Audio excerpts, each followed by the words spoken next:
Apocalipse 17, versículo 6, nós vimos que agora a grande meretriz, a primeira igreja que é a mãe, das corrupções, a mãe das prostituições, a primeira igreja que deixou a Deus em troca de poder, de dinheiro, de ouro, de pedras preciosas, de domínio, de política.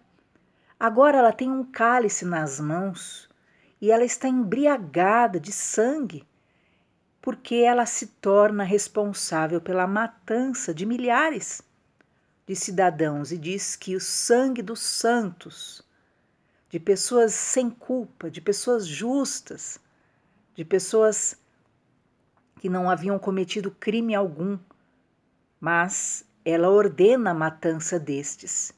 E ela está embriagada com o sangue de testemunhas de Jesus.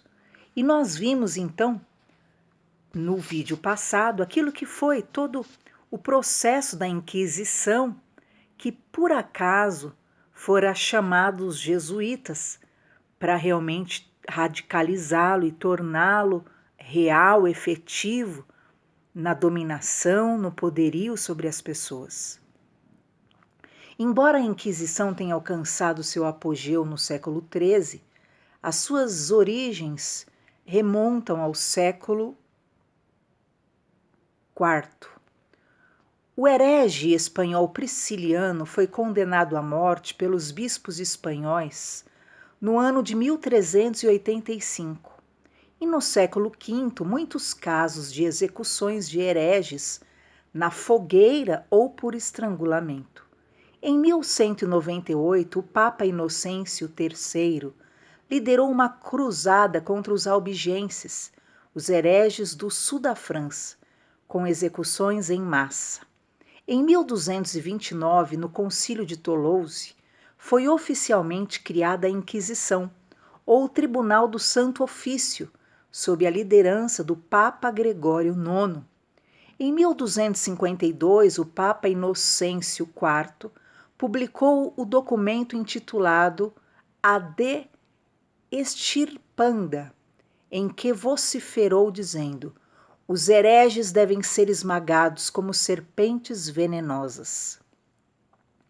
Este documento foi fundamental na execução do diabólico plano de exterminar os hereges.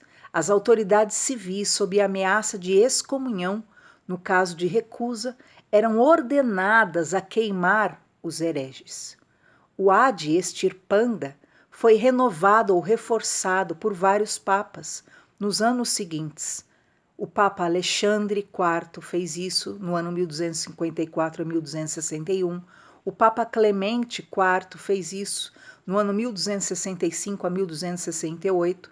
O Papa Nicolau IV fez isso em 1288 a 1292. O Papa Bonifácio VIII fez isso no ano de 1294 a 1303 e outros. Inocêncio IV autorizou o uso de tortura. Quais os métodos de tortura?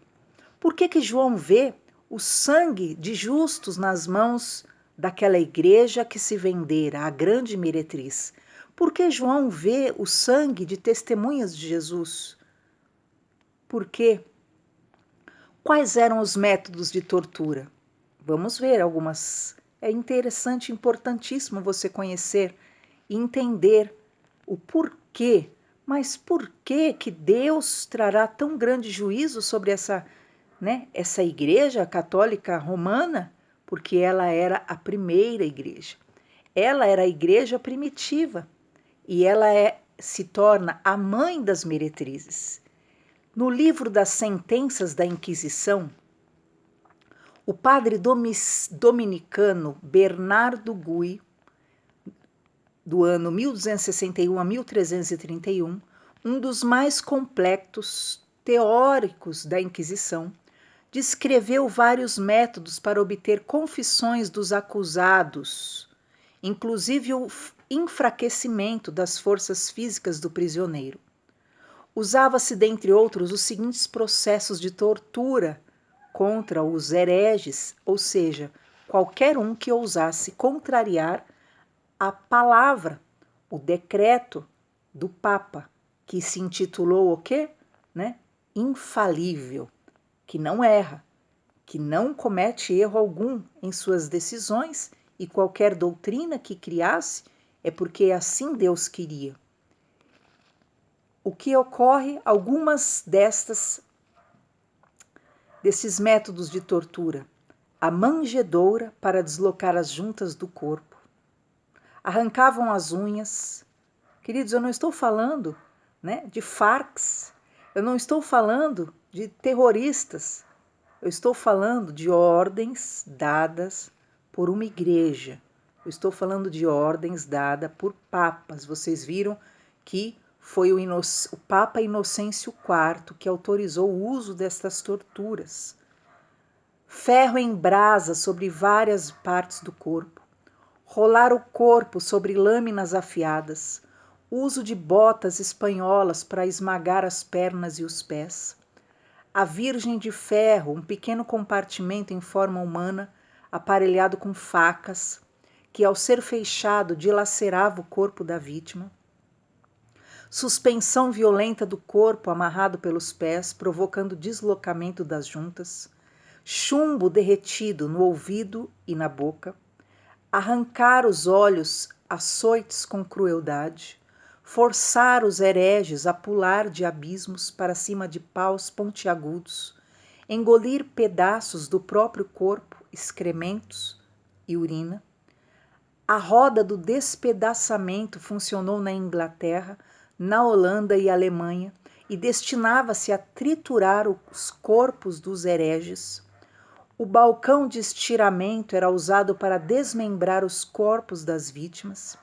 O esmaga-cabeça era a máquina para esmagar lentamente a cabeça do condenado e outras formas de tortura.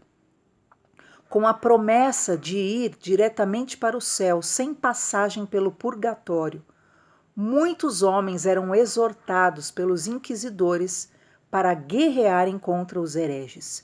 Você entende o que era dito para o povo? Você entende?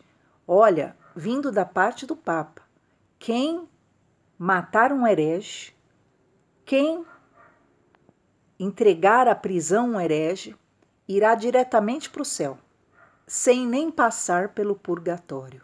Pois é. E no ano de 1209, na França, em Béziers, 60 mil foram martirizados. 60 mil. 2 anos depois, em Laval, França, o governador foi enforcado, sua mulher apedrejada e 400 pessoas queimadas vivas. Período da Inquisição.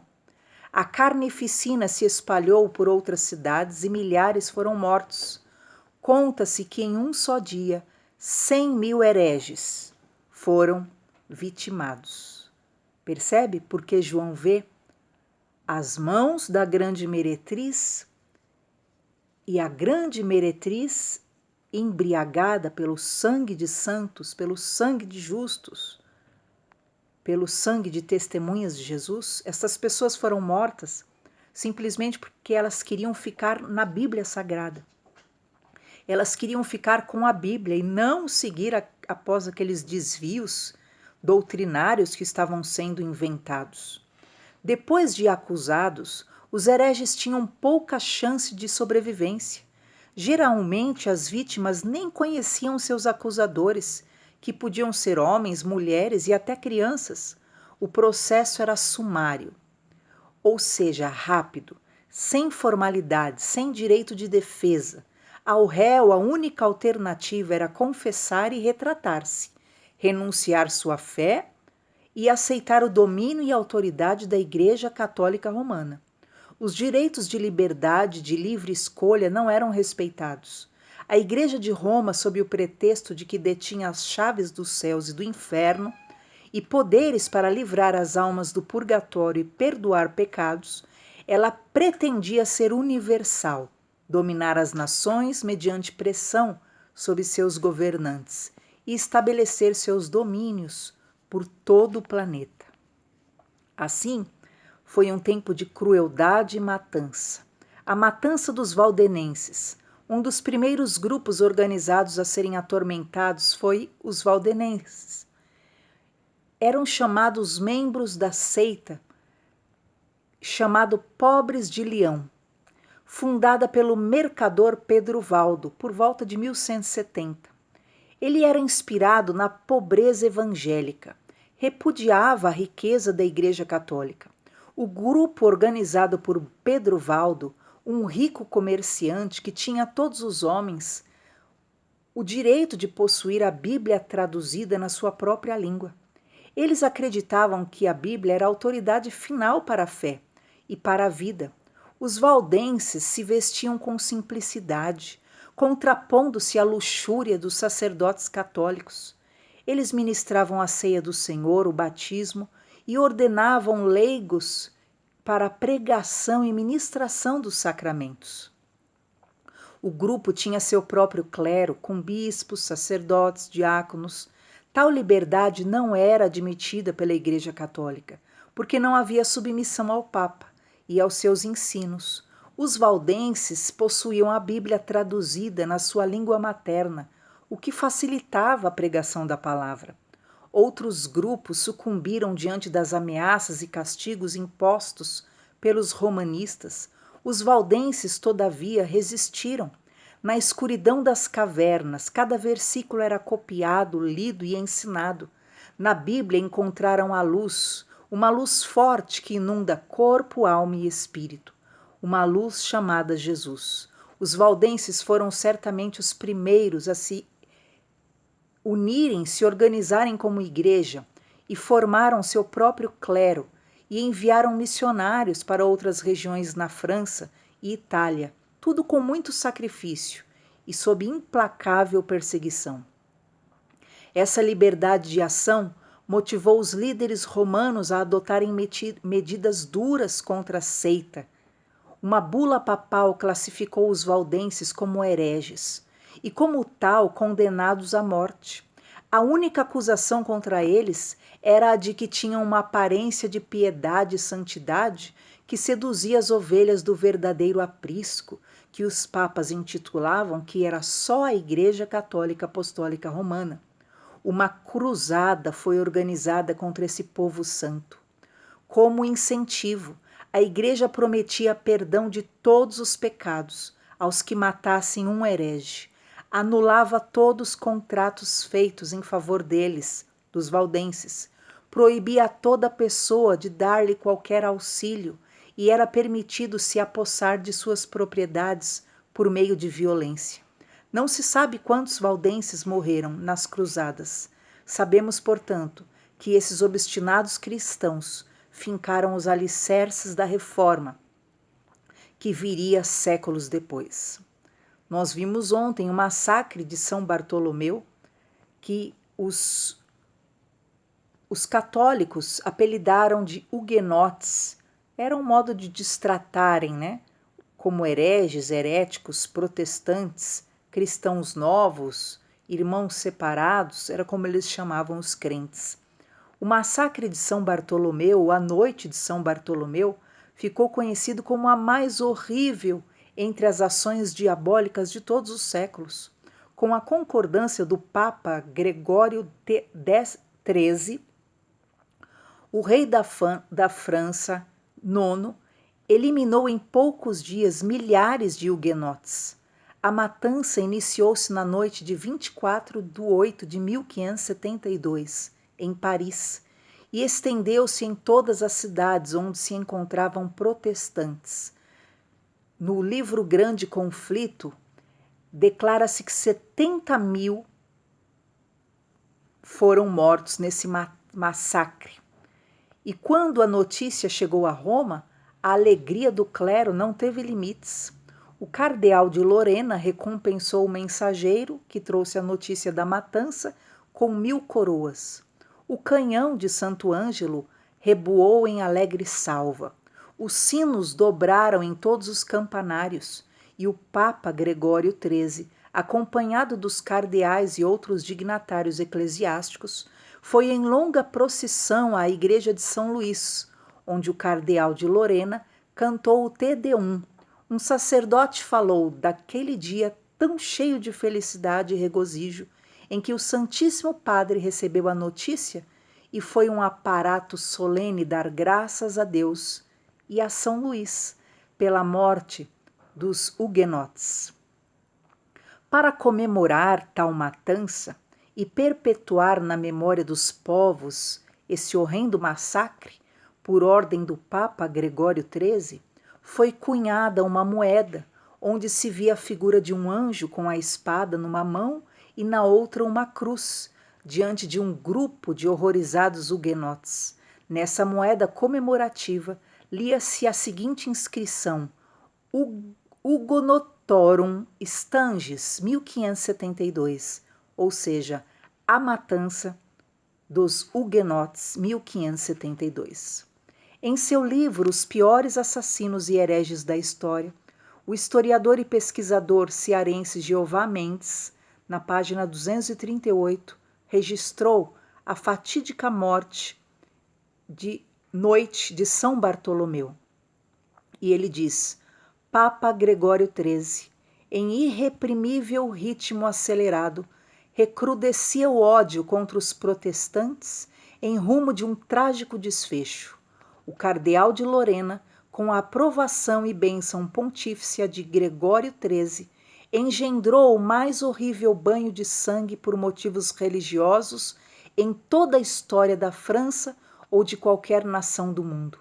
Consumou-se o projeto assassino aos 24 de agosto de 1572, a inqualificável noite de São Bartolomeu, sendo neste macabro festival de sangue morto o impetérrito Coligny, mártir do Evangelho e honra de sua pátria. Como troféu da bárbara carnificina, a cabeça de Coligny fora remetida ao Sumo Pontífice Gregório XIII. Isso está no livro História dos Papas, volume 4, página 68. E ainda vamos citar só mais um caso do período da Inquisição, para quem não a estudou e quem não a conheceu, o massacre dos albigenses. Os albigenses eram os nascidos na cidade de Albi, sul da França, em 1198. Por iniciativa do Papa Inocêncio III, eles foram instituídos, os inquisidores da fé contra os albigenses. Esses franceses foram considerados hereges, porque seus ensinos doutrinários não se alinhavam com os da Igreja de Roma. O extermínio, a Cruzada Albigense, também conhecida como Cruzada Cátara ou Cruzada contra os Cátaros, começou no ano de 1209 e se estendeu por 20 anos, quando milhares de albigenses pereceram. Fala-se em mais de 20.000 mortos, entre homens, mulheres e crianças. Podemos lembrar também o massacre da Espanha, Tomás de Torquemada, 1420 a 1498, um espanhol padre dominicano, nomeado para cargo de grande inquisidor pelo Papa Sisto IV, dirigiu as operações do Tribunal do Santo Ofício durante 14 anos. Celebrizou-se por seu fanatismo religioso e crueldade. De mãos dadas com os reis católicos, promoveu a expulsão dos judeus da Espanha por édito de 31/3/1492, tendo estes o prazo reduzido de 4 meses para se retirarem do país, sem levar dinheiro, ouro ou prata. É acusado de haver condenado à fogueira 10.220 pessoas e cerca de 100.000 foram encontradas carceradas, banidas ou perderam haveres e fazendas, tudo em nome da fé católica e da honra ao Papa. Por último, veremos hoje o massacre dos anabatistas, que era o grupo religioso iniciado na Inglaterra no século XVI, que defendia o batismo somente de pessoa adulta, por autorização do Papa Pio V, em 1566 a 1572, 100.000 anabatistas foram exterminados. Então, estes são alguns do sangue dos santos que João vê em Apocalipse 17:6, que estão nas mãos e por culpa da grande meretriz, que é a mãe de todas as abominações, a primeira igreja a se corromper. E diz então João, no versículo 7, e o anjo me disse, por que te admiras? Porque João ficou admirado. Como há tanto sangue de santos de Deus haviam sido derramados? Como tanto sangue de justos, de testemunhas de Jesus tinham sido derramados por esta grande meretriz? E o anjo pergunta a João no versículo 7, por que te admiras? Eu te direi o mistério da mulher e da besta que a traz. Quem está por trás, na verdade, de todas essas ações assassinas é o próprio Satanás e ela estará por trás do anticristo, a qual tem 7 cabeças e 10 chifres. Perceba, né, que há um mistério sobre todos esses atos. Qual é o mistério? A besta que a traz. A besta que tem 7 cabeças e 10 chifres, que nós vimos lá no começo, que se trata de Satanás, que se trata do dragão, que se trata da manifestação do anticristo no porvir. Versículo 8. A besta que viste foi e já não é, e há de subir do abismo, e irá à perdição. E os que habitam na terra, cujos nomes não estão escritos no livro da vida, desde a fundação do mundo, se admirarão, vendo a besta que era e já não é, mas que virá. Queridos, o espírito do anticristo está no mundo. Você vai ver que Paulo falou sobre isso. Já está no mundo. E ele veio, mas ele passará. O que acontece? Ele veio através de Nero. Ele veio através de Hitler em grande proporção. Ele veio na manifestação de vários imperadores, nós vimos. Ele veio na pessoa destes muitos papas durante séculos, matando os santos. Mas o que o anjo diz? Ele veio, ele foi e já não é. Então, estes tempos desses papas, esses tempos desses inquisidores, esses tempos desses ditadores passaram. Mas virá então realmente o anticristo, mas ocorrerá com ele a mesma coisa que ocorreu com estes no passado. Ele agirá, mas ele não permanecerá, porque o domínio do anticristo tem 7 anos. E todos se admirarão, vendo a besta que era e já não é, mas que virá. Então veio lá atrás, mas já deixou de ser. Né? Hitler não existe mais, Nero não existe mais. Cada um desses papas responsáveis pela Inquisição, pelas ordenanças das matanças dos santos, dos fiéis e zelosos pela palavra de Deus, já não são. Porém, o que diz? Aqueles que habitam na terra e irão à perdição junto com o anticristo são o quê? Aqueles cujo nome não estão escritos no livro da vida.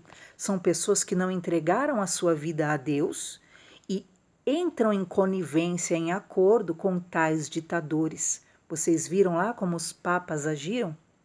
Lembre-se, os papas agiam desta forma e havia o quê? A maior ação dos jesuítas, que por acaso hoje também faz parte, né? O Papa Francisco, que é um comunista, também faz parte da ordem dos jesuítas. Eles sabem agir por força, eles sabem o que é dominação e poder. E perceba o que diz, que as pessoas que entregassem um herege, o que acontecia? Alguém que contrariasse a ordem da Igreja Romana, o que acontecia com a pessoa que entregasse? Ela tinha direito aos bens, ela tinha direito a regalias, ela tinha, né, uma promessa de eternidade e as pessoas acabavam cedendo. E aqui o anjo diz isso para João, que aqueles que não têm o nome escrito no livro da vida, desde a fundação do mundo, estes são os que aceitam esse tipo de autoridade e entram em concordância com elas. Aqui é o sentido que tem sabedoria. Versículo 9. As 7 cabeças são 7 montes, sobre os quais a mulher está assentada.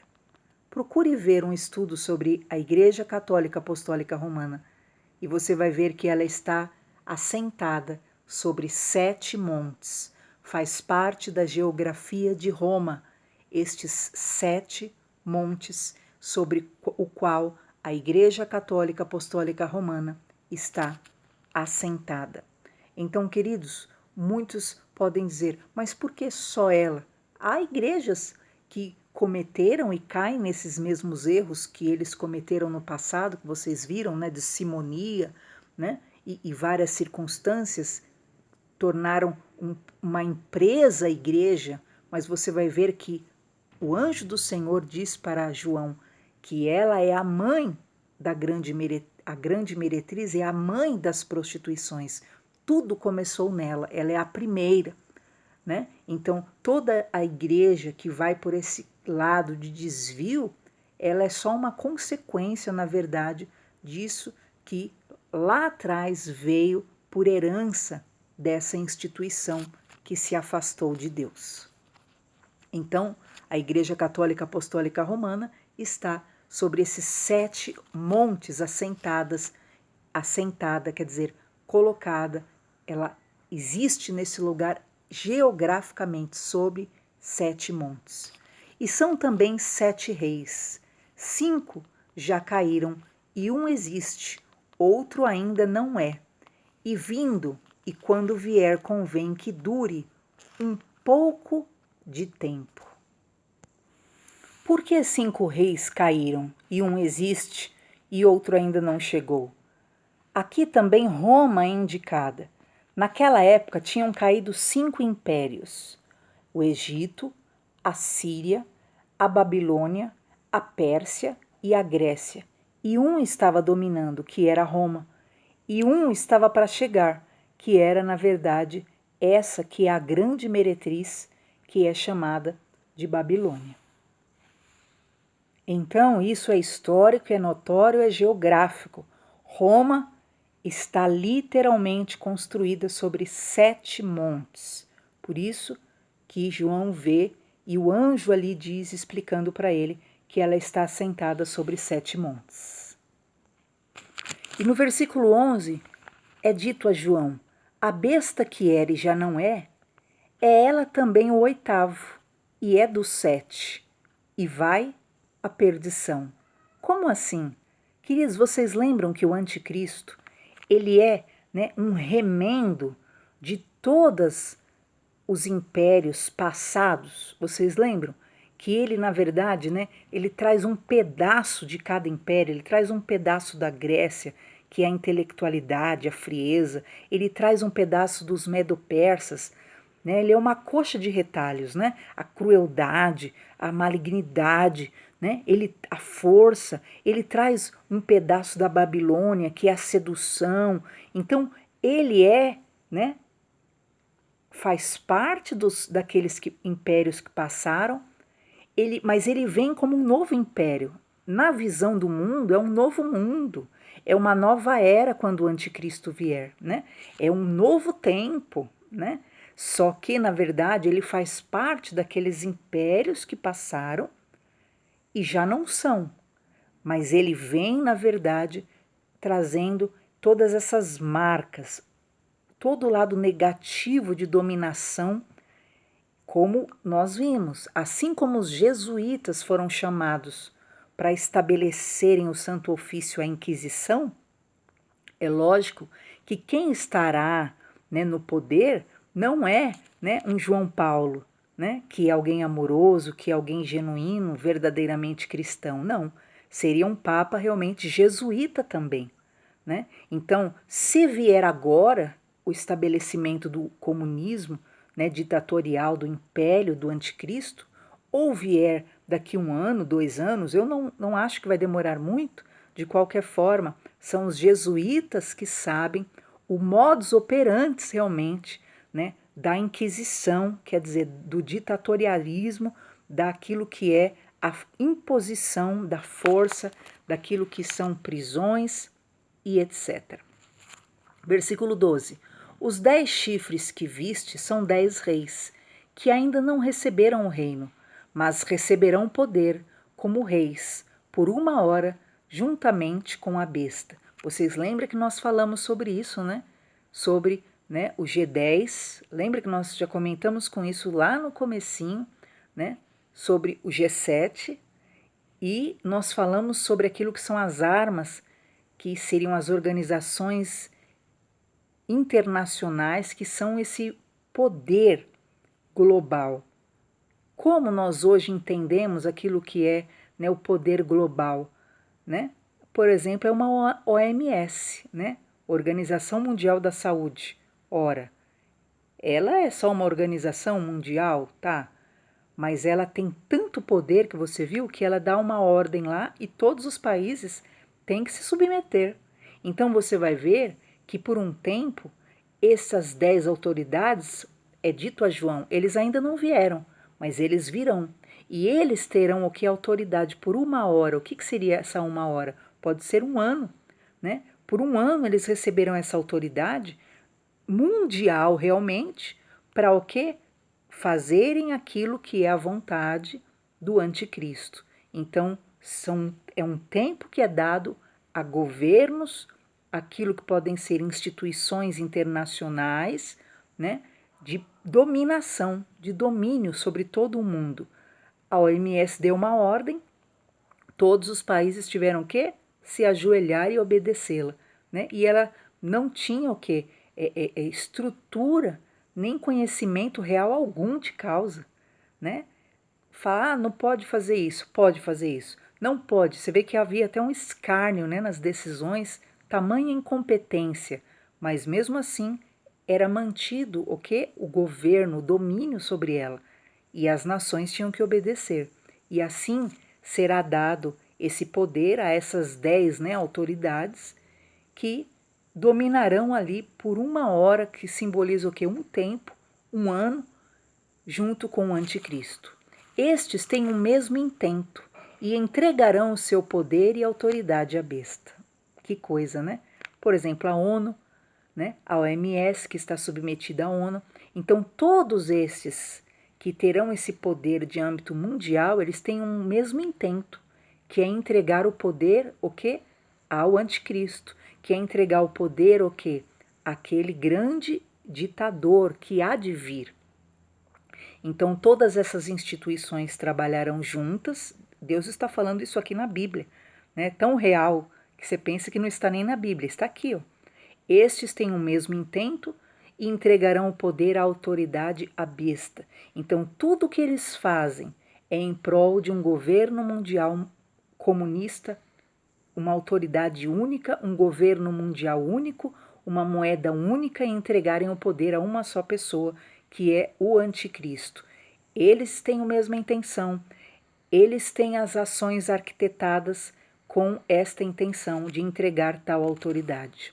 Eles combaterão contra o Cordeiro, e o Cordeiro os vencerá, porque é o Senhor dos senhores, o Rei dos reis, vencerão os que estão com ele, chamados e eleitos, os fiéis. Então, queridos, eles têm a mesma intenção, que é trazer o governo deles para este mundo, que é colocar um único, né, ditador, um governador único mundialmente, um governo único sobre todas as nações, e eles combaterão contra o Cordeiro. Contra quem? Jesus.